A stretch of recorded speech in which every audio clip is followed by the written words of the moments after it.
Welcome everyone. Today we will discuss about figure 1.9 and some of the questions given below this figure 1.9.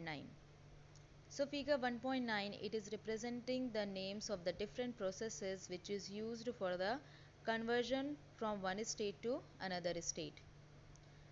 For example, first we will start from solid to liquid.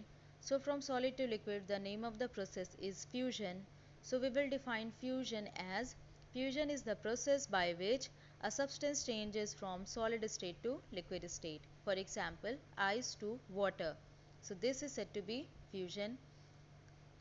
The other one is from liquid to solid. The name of the process is said to be solidification. That means solidification is defined as the process by which a substance changes from liquid to solid, and that is why the term solidification is used for this process. The example for this one is that when water it converts into ice. So you know that ice is solid state, water is liquid state.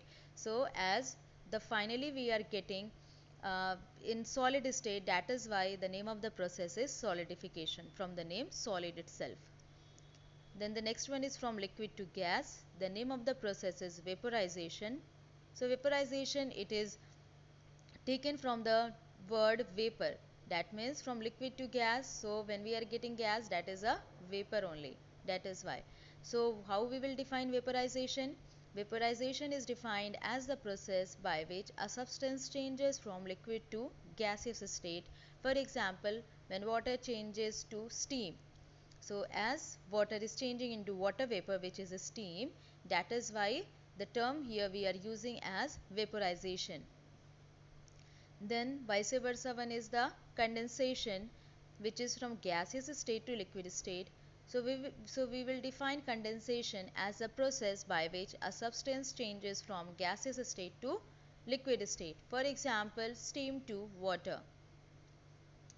Now we have also discussed one other process, which is sublimation. That means those substances which is directly changing from solid state to gaseous state, that is said to be sublimation.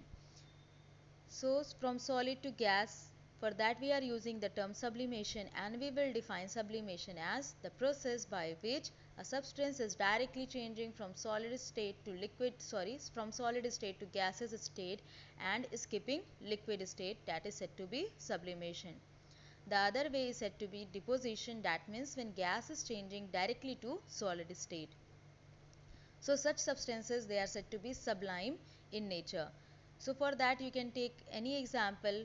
For the sublimation you can take from solid to gas, you can take dry ice, that is solid carbon dioxide. It is converting directly into gaseous carbon dioxide. You can also take the example of camphor. You can also take the example of naphthalene.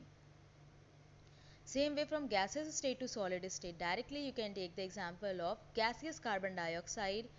It is directly converting into dry ice, which is solid carbon dioxide, by increasing pressure, very high pressure, and by decreasing temperature.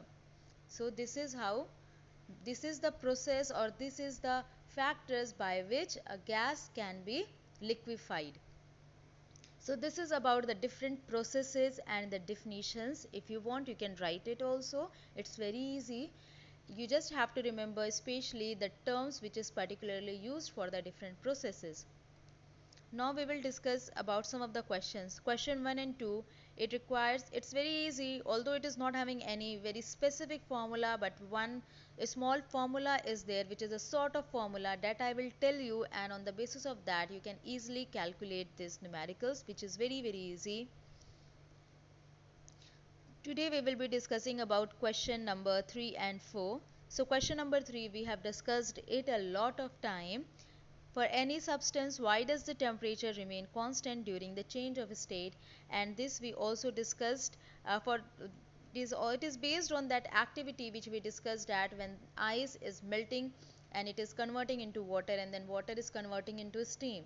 So during that process, during that transition phase, the temperature was constant and we were continuously providing heat energy during that time, but still the temperature was not rising. The reason is that because the heat energy which we are providing is getting utilized to overcome the force of attraction, as this heat energy is getting utilized in some other work, and that is why temperature is not increasing. So if you have to write this in one single sentence, you can easily write, because the temperature remains constant during the change of state, because that heat energy is utilized to overcome the force of attraction, and that is why temperature is not increasing and it remains constant.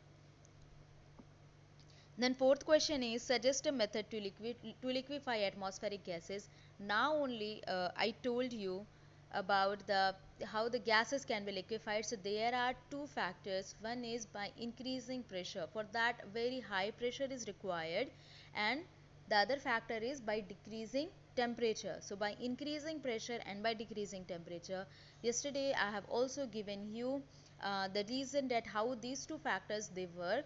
That means when you are increasing pressure, then what happens, the particles which is present in the gaseous state, when you are increasing pressure, those particles they are coming closer to each other. When those particles they are coming closer to each other, that means the distance between the particle is decreasing, and that is why the intermolecular or the interparticle force of attraction is increasing. This happens when you are increasing pressure. Now what happens when you are decreasing temperature? We know that temperature and kinetic energy, they both are directly proportional to each other. That means when you are decreasing temperature, then the kinetic energy of particle is also decreasing. And we know that in case of gaseous state, the particles they are having very high kinetic energy. So when we are decreasing temperature, the kinetic energy, the speed with which the particles are moving, that is also decreasing, and that is how gaseous state it can be converted into liquid state. So these two are the only factors which is required for liquefying a gas. Any gas like nitrogen to liquid nitrogen, oxygen to liquid oxygen. So this is how we are liquefying any gas. So that's all for today. Tomorrow we will be discussing about how to convert the temperature from Kelvin to Celsius scale or from Celsius scale to Kelvin. Thank you.